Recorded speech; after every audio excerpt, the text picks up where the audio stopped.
नमस्ते, हमारे YouTube channel मंथन हिंदी में आपका स्वागत है। आज के लेक्चर में हम पढ़ेंगे UGC net JRF Hindi paper 2 की इकाई 2।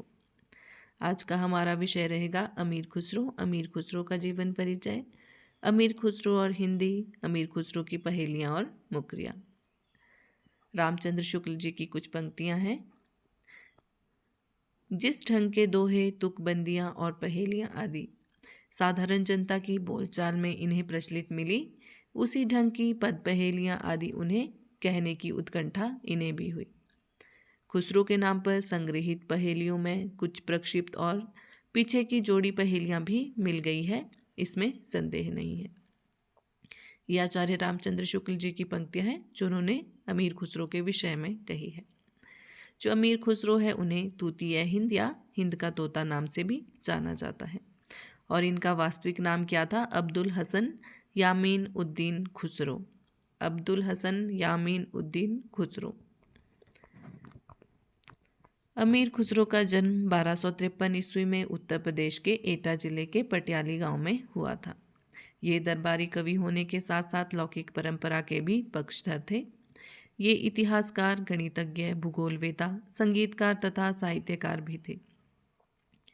संगीत के क्षेत्र में इन्होंने तबला एवं सितार से भारतीय परंपराओं का परिचय कराया। ये राग ख्याल व राग तराना के भी बहुत बड़े विद्वान रहे। इन्होंने जनता के मनोरंजन के लिए पहेलियाँ लिखी। ये स्वभाव से बहुत विनोदी, मिलनसार व सहृदय थे। ये आदिकाल के अंतिम चरण के प्रसिद्ध कवि हैं। जो अमीर खुसरो है वो आदिकाल के अंतिम चरण के प्रसिद्ध कवि है। इनका जन्म वर्ष याद रखना है 1953, उत्तर प्रदेश के एटा जिले के पटियाली गांव में। क्योंकि एग्जाम में क्रम वाले प्रश्न पूछे जाते हैं तो प्रत्येक कवि का जीवन परिचय, उनका जन्म वर्ष आपको ध्यान में रखना है।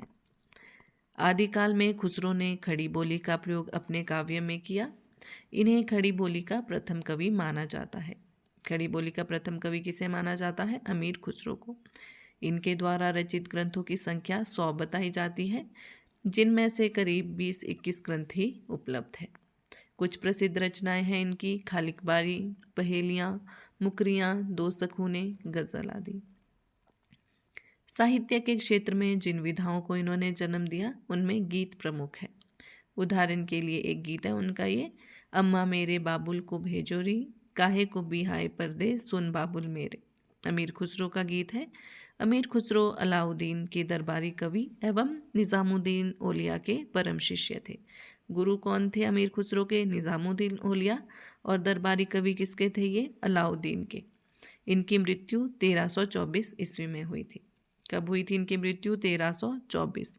ध्यान रखना, जन्म वर्ष 1253 और मृत्यु 1324 ईस्वी। अमीर खुसरो और उनकी हिंदी। अमीर खुसरो पहाड़ी फारसी के प्रधान कवि थे। किसके प्रधान कवि थे अमीर खुसरो? फारसी के। वे अरबी और तुर्की में भी रचनाएं लिखा करते थे, लेकिन उन्होंने हिंदी में भी अनेक रचनाएं लिखी।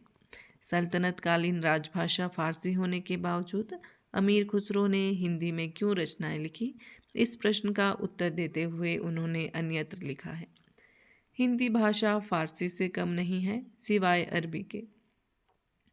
जिस प्रकार अरबी अपनी बोली में दूसरी भाषा को नहीं मिलने देती, उसी तरह हिंदी में भी मिलावट का स्थान नहीं है। ये किसकी पंक्तियां हैं? अमीर खुसरो ने कहा है ये।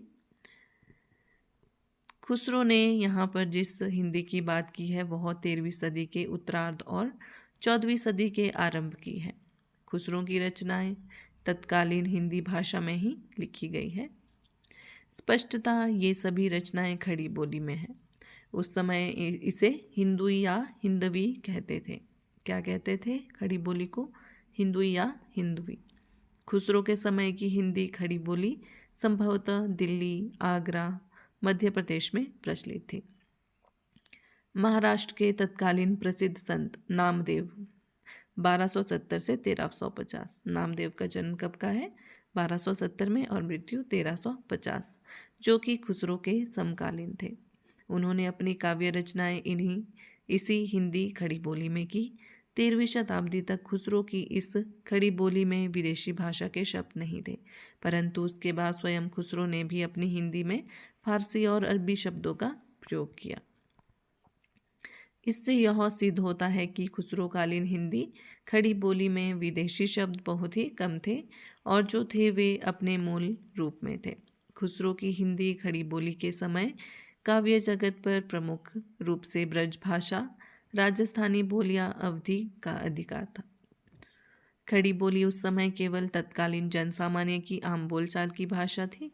संभवतः इसी कारण खुसरो ने इस हिंद की तूती कहा गया। खुसरो को इसी कारण क्या कहा गया? हिंद की तूती।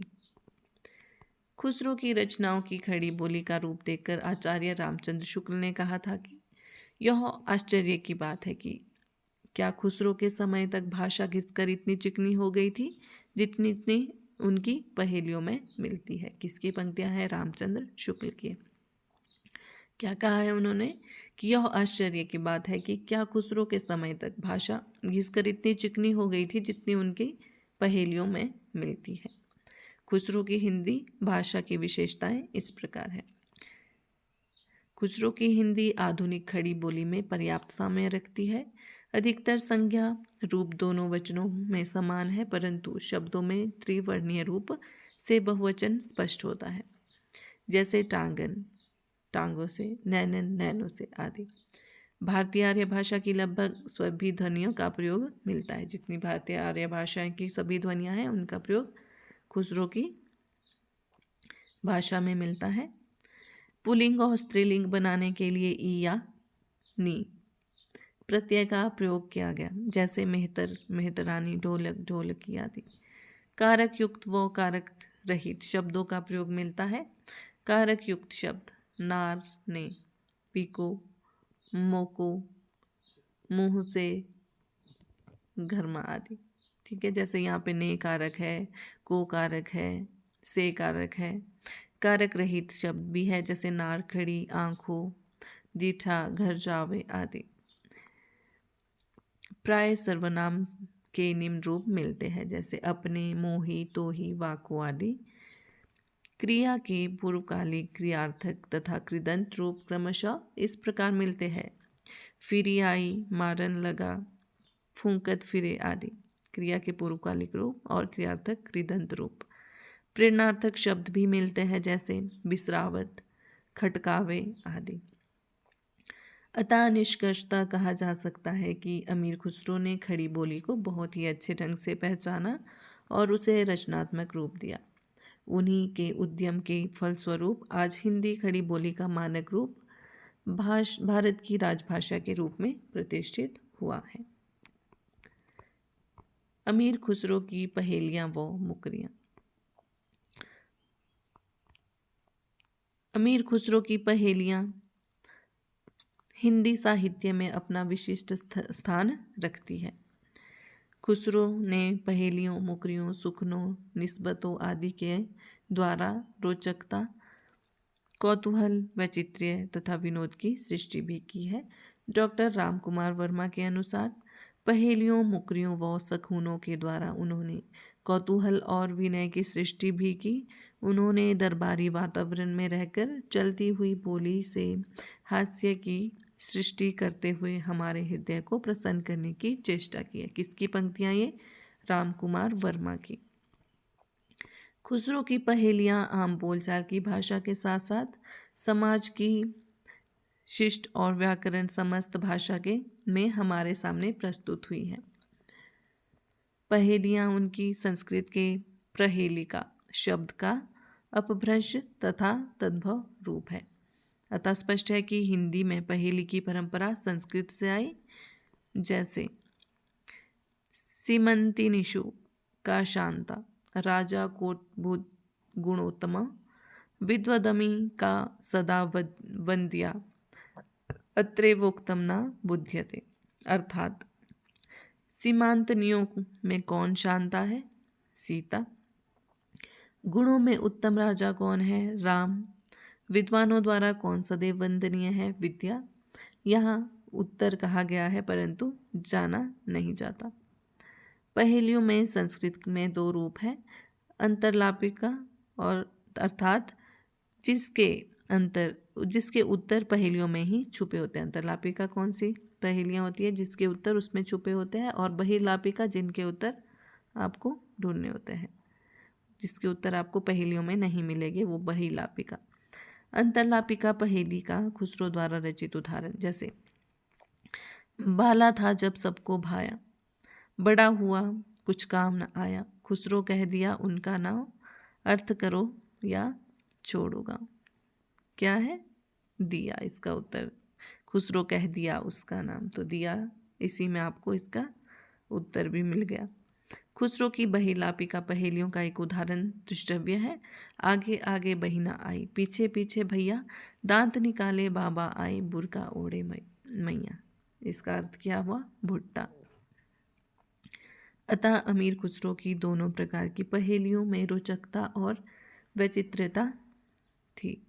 पहेलियों का विवरण और लक्षण यहाँ क्लिष्ट भी नहीं किया जा सकता, क्योंकि अभिप्राय प्राप्त करने के लिए जो संकेत दिए गए हैं वो सरल व कौतूहलपूर्ण है।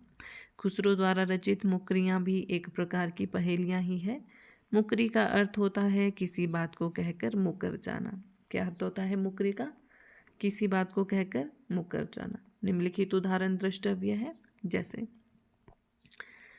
शोभा सदा बढ़ावन हारा, आंखों तेजिन होत न प्यारा, आए फिर मेरे मन रंजन, ऐ सखी साजन ना सखी अंजन। अंजन का मतलब क्या होता है? काजल होता है। वह आए तो शादी होए, उस बिन दूजा और ना कोई, मीठे लागे बाके बोल, क्यों सखी साजन ना सखी ढोल। निष्कर्षता कहा जा सकता है कि खुसरो ने अपनी इन मुकरियों पहेलियों में अपनहुति अलंकार का प्रयोग करके जो भाषा का चमत्कार पैदा किया वो अन्य साहित्यकारों की रचनाओं में प्राय नहीं मिलता। देख लेते हैं खुसरो की कुछ पहेलियाँ और मुकरियाँ व्याख्या सहित। पहेलियाँ।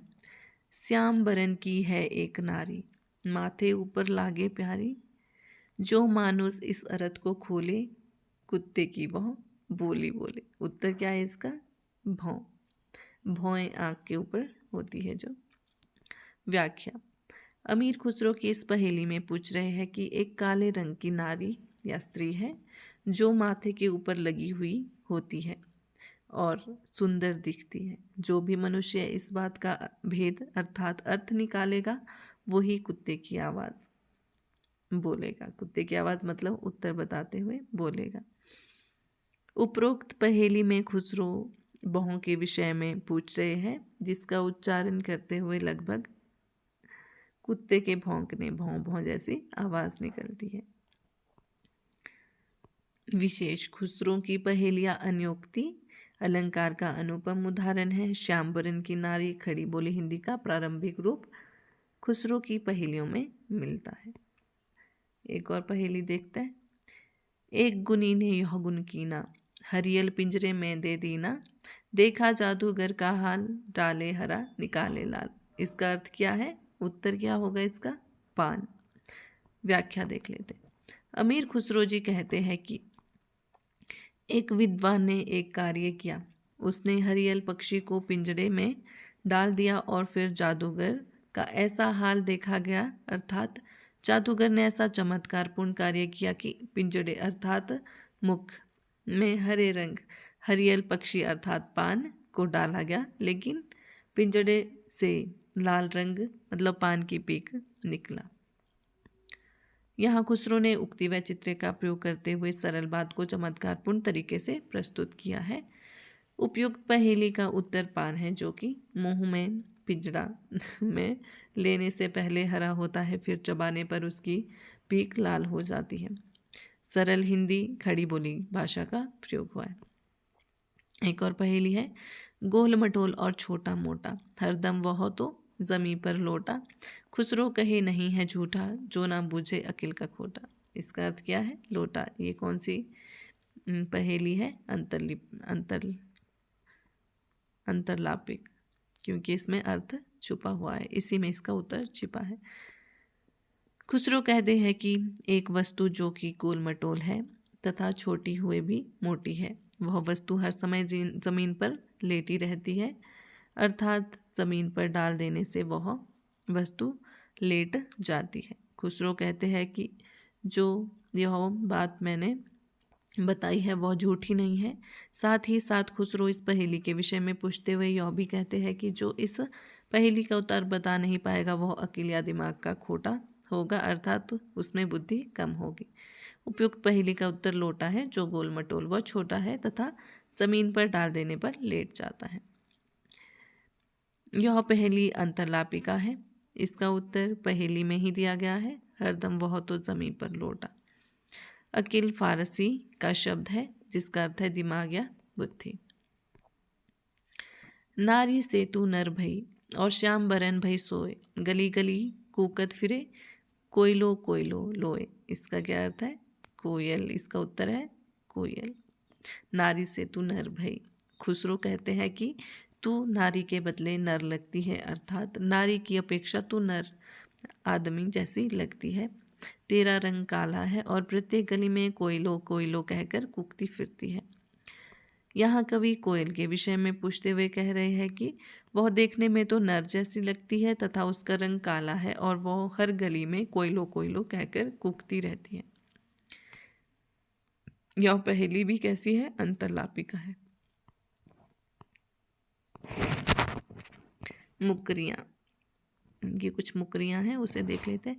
लिपट लिपट के वाके सोई, छाती से छाती लगा के रोई, दांत से दांत बजे तो ताड़ा, ऐसा कि साजन ना सकी जाड़ा।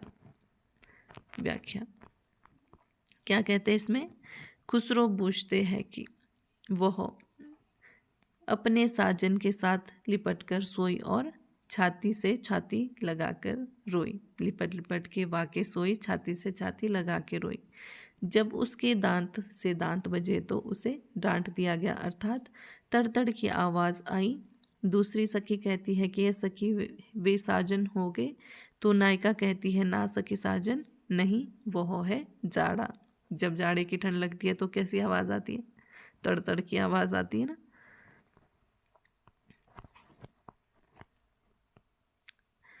रात समय वह मेरे आवे, भोर भय वह घर उठी जावे, यह अचरज है सबसे न्यारा, ऐसा की साजन ना सकी तार। इसकी व्याख्या देख लेते हैं। रात समय वह मेरे आवे। खुसरो एक नायिका के माध्यम से कहते हैं कि ऐसा कि वह रात के समय आता है और सुबह होते ही चला जाता है। यह बहुत ही विचित्र बात है ना। दूसरी सखी कहती है वे साजन हो गए। नायिका कहती है ना सखी साजन नहीं, वह तारा। क्या है वो? तारा है। मुकरी का क्या अर्थ होता है? मुकर जाना, अपनी बात से मुकर जाना। क्या है वो? साजन नहीं है, तारा है। विशेष अन्योक्ति अलंकार का प्रयोग है। नंगे पाँव फिरन नहीं देत, पाँव में मिट्टी लगन नहीं देत, पाँच का चूमा लेत निपूता, ऐसा कि साजन ना सकी जूता। इसका क्या अर्थ है? नंगे पाँव फिरन न देत। एक सखी दूसरी सखी से कहती है कि हे सखी, वह मुझे नंगे पाँव नहीं रहने देता तथा पैरों में मिट्टी भी नहीं लगने देता, ऊपर से निपूता मेरे पैरों का चुंबन लेता रहता है। इस पर दूसरी सखी कहती है कि सखी वे साजन होंगे। पहली सखी कहती है नारी सखी वे साजन नहीं, जूता है। अगली मुकरी है। सगरी रैन मिही संग जागा, भोर भई तब बिछुड़न लागा, उसके बिछुड़त फाटे हिया, ऐसा कि साजन ना सखी दिया। इसका अर्थ क्या है? दीपक। यह व्याख्या, एक सखी दूसरी सखी से कहती है कि वह सारी रात मेरे साथ जागा, सुबह होने पर मुझसे बिछड़ गया, उसके बिछुड़ने से मेरा हृदय फटा सा जाता है। इस पर दूसरी सखी कहती है कि वे साजन होंगे। पहली सखी कहती है ना सखी साजन नहीं। क्या है वो? दीपक है। सगरी रहन छतियाँ पर राख, रूप रंग सबवा का चाक, भोर भई जब दिया उतार, ऐसा कि साजन ना सकी हार। सगरी रहन छतिया पर राख, हे सखी सारी रात वह मेरी छाती पर रखा रहा, रूप रंग सबवा का चाक, उसके कारण मेरा रूप रंग सब बना रहा, अर्थात उसके जाते ही मेरा रूप रंग भी चला गया। सुबह होते ही मैंने उसे अपने ऊपर से उतार दिया। दूसरी सखी बोली, वे साजन होंगे। इस पर पहली सखी बोली, ना सखी साजन नहीं, वह तो मेरा हार है। इस प्रकार आज हमने खुसरो के विषय में पढ़ा। जो खुसरो है वो आदि